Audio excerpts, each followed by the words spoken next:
Sebelumnya aku kan pernah bikin video soal kehamilan keduaku ini dan recap trimester pertama. Cepet banget rasanya, ini udah OTW bulan kelima, yang dimana berarti akhir bulan ini tuh menandakan udah setengah perjalanan kehamilan keduaku ini dong. Berarti shock nggak sih kalian? Aku shock banget jujur, karena kehamilan kedua ini rasanya cepet banget. Kayaknya sih gara-gara ketahuan hamilnya pas udah 2,5 bulan.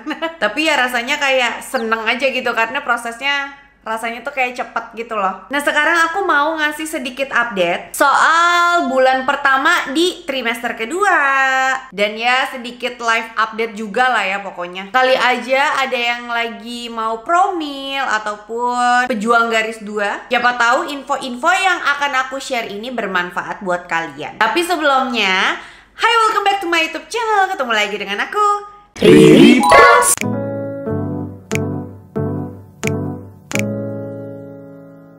Pertama aku bakal bahas dari kondisi kehamilan keduaku ini, yang dimana beda banget sama kehamilan pertama asli. Kehamilan kedua ini rasanya tuh lebih tenang karena udah banyak info dan update yang aku dapet. Terus juga lebih santai. Ada mualnya, tapi aku hingga detik ini belum pernah muntah sih. Cuma ya mual-mual aja karena ternyata aku kelebihan zat besi. Dan sekarang ini udah jauh membaik karena udah konsul sama dokter kandungan juga untuk masalah kelebihan zat besi ini. Gimana nanganinnya gitu. Udah dapet lah solusinya. Dan aku juga jadi paham kalau kadang tuh masih ada mual kalau misalnya aku makan makanan pemicu mah atau asam lambung gitu. Jadi kan perutnya bengkak tuh misalnya aku makan kebanyakan tepung, pedas, asem gitu. Perutnya bengkak, asam lambungnya naik, jadilah aku mual. Tapi ya alhamdulillahnya nggak sampai muntah sih, cuma karena mualnya itu jadinya lemes. Terus aku juga ngerasa alhamdulillah, masya Allah banget di hamilan kedua ini rezekiku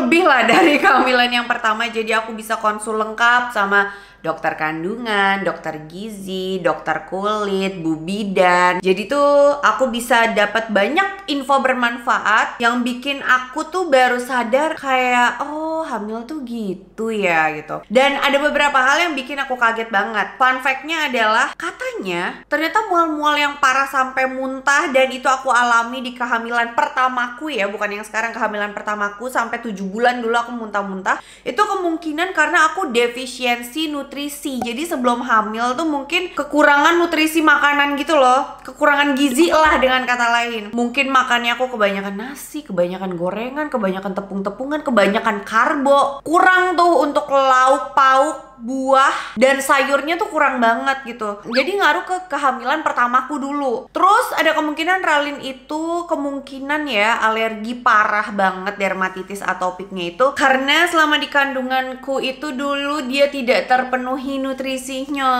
Sedih. Terus pas aku lahiran itu kan juga yang pertama tuh normal tapi induksi. Nah aku baru tahu kalau ternyata kekurangan zat besi ya, kekurangan anemia parah, terus abis itu juga defisiensi nutrisi, itu bisa mempersulit proses persalinan. Jadi ibaratnya tuh pembukaannya tuh jadi susah kepompa gitu loh, susah nambah gitu loh. Dan kemungkinan-kemungkinan itu yang bikin aku ngerasa ya Allah kalau waktu bisa diulang ya, pengen banget aku perbaiki tuh pola hidup aku dari zaman sebelum hamil pertama. Tapi ya udahlah ya, sekarang alhamdulillahnya Ralin dermatitis atopiknya tuh udah bisa aku tangani dengan memperbaiki pola makannya dia gitu, buat naikin imunnya juga. Jadi I can handle it. Nah sekarang soal pola hidupku nih. Untuk kehamilan trimester kedua ini, olahragaku tetap sama, seminggu 5 kali. Dimana hari Senin Selasa itu aku biasanya nge-gym, hari Rabu itu aku pilates, hari Kamisnya itu aku rest, hari Jumatnya aku pilates, hari Sabtunya itu aku yoga hamil gitu. Kalau ada yang bilang, "Kak jangan lupa istirahat kak." Tenang, ada jadwal me time di hari istirahatku tiap minggu. Jadwalku nih minggu ini me time-nya itu masa hamil. Terus minggu depan jadwalku itu nyalon full treatment gitu. Terus abis itu minggu depannya lagi harusnya aku hair coloring, yang dimana udah approval ya sama dokter kandunganku. Dan kebetulan salon langgananku itu ada produk untuk mewarnai rambut khusus bumil, yang dimana produknya itu vegan gitu loh. Ya intinya aku masih ada lah jadwal-jadwal me time, nge-mall sendirian, jajan. Dan sekarang aku juga jadi lebih banyak explore untuk masak ataupun bikin cemilan-cemilan yang nanti bakalan aku share di sosial media aku, jadi stay tune terus ya. Lanjut ke pola makanku. Saat ini aku udah mulai bisa makan masakan rumahan lagi. Ya, tadinya kan aku emang suka banget ya makan makanan rumahan. Selama aku tahu aku hamil, itu jadi susah makan gitu loh kalau di rumah, maunya jajan mulu. Tapi ya walaupun sekarang udah mulai bisa, tetap ada beberapa sayuran yang aku kayak aku nggak pengen gitu. Dan kalau makan tuh aku pagi ke siang itu semangat banget, tapi kalau malam bener-bener gak nafsu makan sampai gak lapar sama sekali. Gak tahu deh, pokoknya kalau malam tuh nafsu makanku hilang. Jadi aku ngakalinnya makannya itu siang sama sore untuk makan padatnya. Jadi malam hanya nyemil buah aja paling. Nah, memasuki bulan kelima ini yang aku notice adalah, kata dokter kandunganku sih, hormon progesteronku itu lagi naik-naiknya. Jadilah aku insom parah. Kata temanku yang dokter, kalau lagi naik nih hormon progesteronnya itu, selain insom biasanya juga jadi lebih anxious gitu, lebih gelisah gitu rasanya. Dan iya sih, aku ngerasa sih kalau tidur tuh kayak bingung gitu, nggak nyaman aja pokoknya sama badan sendiri. Terus aku tuh juga diresepin sebenarnya obat tidur sama dokter kandunganku. Ya obatnya emang khusus untuk bumil gitu lah. Aku disuruh minum kalau ngerasa insomku udah ngeganggu daily activity-ku gitu. Aku disuruh minumnya tuh sebelum tidur gitu. Semalam tuh aku insom parah kan ya, kebangun dari jam 2 sampai jam 5 nggak bisa tidur. Bayangin, aku mencoba enggak minum obat tidur, lalu aku menyesal. Kata suamiku, kenapa sih nggak diminum aja, sukanya nyusahin diri sendiri. Iya benar juga sih. Terus ukuran dadaku, maaf nih ya, udah naik 2 kali lipat. Jadi kalau malam nih aku ngerasain ya sekarang sekitar jam 2 sampai jam 4 itu ya, maaf banget nih, payudaraku tuh rasanya kayak ngembang. Tahu nggak sih kalau misalnya lagi menyusui itu kan dada kadang suka berasa kayak penuh gitu, rasanya kayak gitu. Terus cekot-cekot gitu loh, dan keras, kayak iya ada rasa nyut-nyutannya gitu. Terus kan aku jadi keinget ya zaman dulu nyusuin Ralin tuh, kalaupun Ralin bayi masih tidur gitu di jam 2, tidur pules, dia dibangunin gak mau nenen gitu, ya di jam 2 sampai jam 4 tuh aku 2 kali pumping. Dan di jam itu tuh power pumping banget, pasti dapat asipnya tuh full tank gitu loh, karena kan ya menjaga biar gak mastitis gitu ya. Ini kayaknya lagi dilatih sama Allah ya, semacam gladi resik mungkin ya, Masya Allah deh. Terus ukuran perutku, baby bumpku makin besar gitu ya. Baju-baju udah mulai, aku ngerasa nggak nyaman kalau misalnya pakai baju-baju yang lumayan ketat gitu di badan, karena badanku sudah mulai terlihat membesar di area-area yang sensitif. Jadi aku risih sendiri gitu loh. Kata papa tuh kalau pas filming tuh kelihatan, sekarang badan atasku udah beneran kelihatan kayak orang hamil.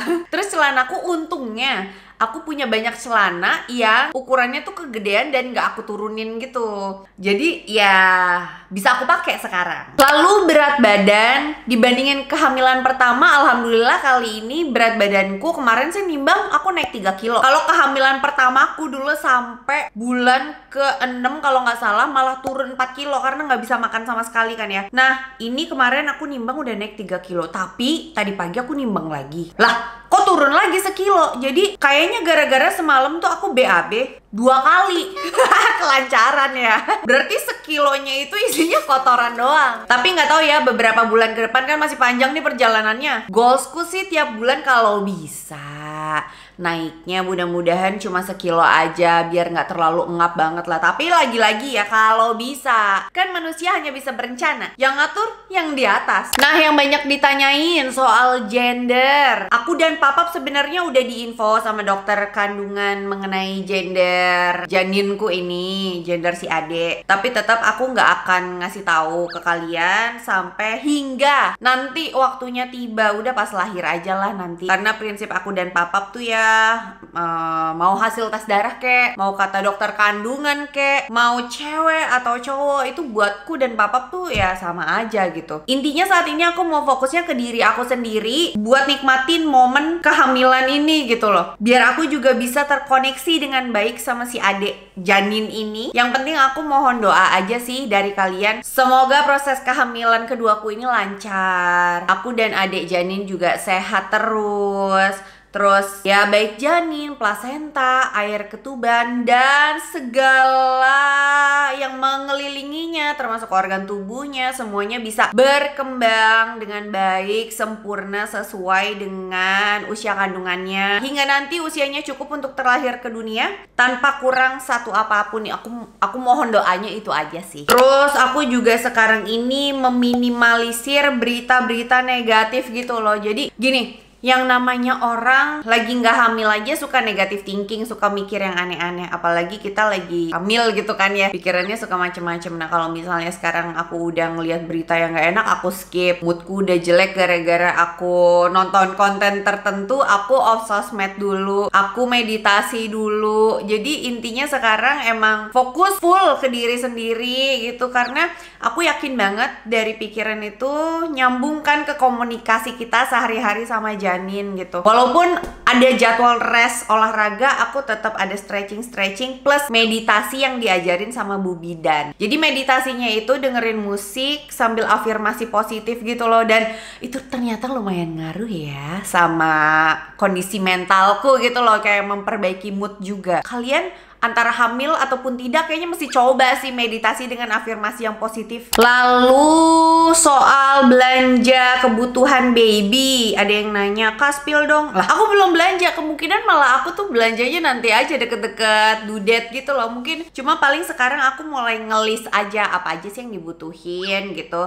Aku catet biar nggak lupa. Terus kalau soal baju dan perintilan, kalau misalnya online lebih murah ya online aja lah. Terus kemarin juga mamiku sempet nanya, "Ri, emang kamu mau pumping lagi ya gitu? Kan kamu udah nggak kerja kantoran, kenapa nggak direct breastfeeding gitu?" Itu pertanyaannya bagus banget sih. Gini, kondisi ataupun volume dari ASI itu kan nggak bisa diprediksi. Terus kalau baby itu kadang tuh dia suka di waktunya nenen dia nggak nenen, udah keburu bengkak nih. Karena pengalaman pertamaku dulu aku sempet mastitis ya, aduh itu sakit banget. Jadi kalau misalnya anakku lagi tidur dan tidak mau dibangunin, ya aku tetap pumping untuk ngejaga biar aku nggak mastitis. Fokusnya di situ sih. Balik lagi sih sebenarnya pilihan masing-masing orang ya. Cuma yang paling penting tuh malam sih sebenarnya yang paling parah ya. Ya mau dapat seberapapun nantinya ya, tapi aku tetap bakalan usaha pumping gitu buat setidaknya mencegah mastitis itu. Dulu produksi ASIku alhamdulillah masya Allah melimpah sih, saking melimpahnya sampai stres. Terus aku juga udah diskusi sebenarnya sama suamiku, sama papap, sama keluargaku, sama orang tuaku. Kan nanti kemungkinan abis lahiran ya aku tinggalnya di rumah sendiri gitu, ngurus sendiri. Sekarang kan aku udah tinggal sendiri. Kalau dulu kan anak pertama masih tinggal sama orang tuaku. Aku udah ngomong sama orang tuaku, aku kayaknya butuh waktu abis lahiran untuk nerima tamu. Jadi sekarang tuh lebih enak lah untuk ngeset boundaries gitu loh. Kalau emang nanti abis lahiran aku capek, aku bakalan langsung bilang ke orang tuaku, ke mertuaku, kayaknya aku belum bisa nerima tamu. Tapi kalau untuk orang tua sendiri mah welcome gitu ya, silakan datang kalau untuk orang tua sendiri. Cuma kalau untuk kunjungan-kunjungan tertentu kayaknya aku bakalan memberikan info, tunggu aku proses recovery-nya dan memproses semuanya ini bisa beradaptasi dulu lah setidaknya. Karena kan untuk punya anak lagi itu butuh proses untuk adaptasi lagi kan, yang jam tidurnya pastinya berkendala, terus berubah, kehidupannya berubah, yang tadinya anak satu jadi dua gitu. Nah itu udah aku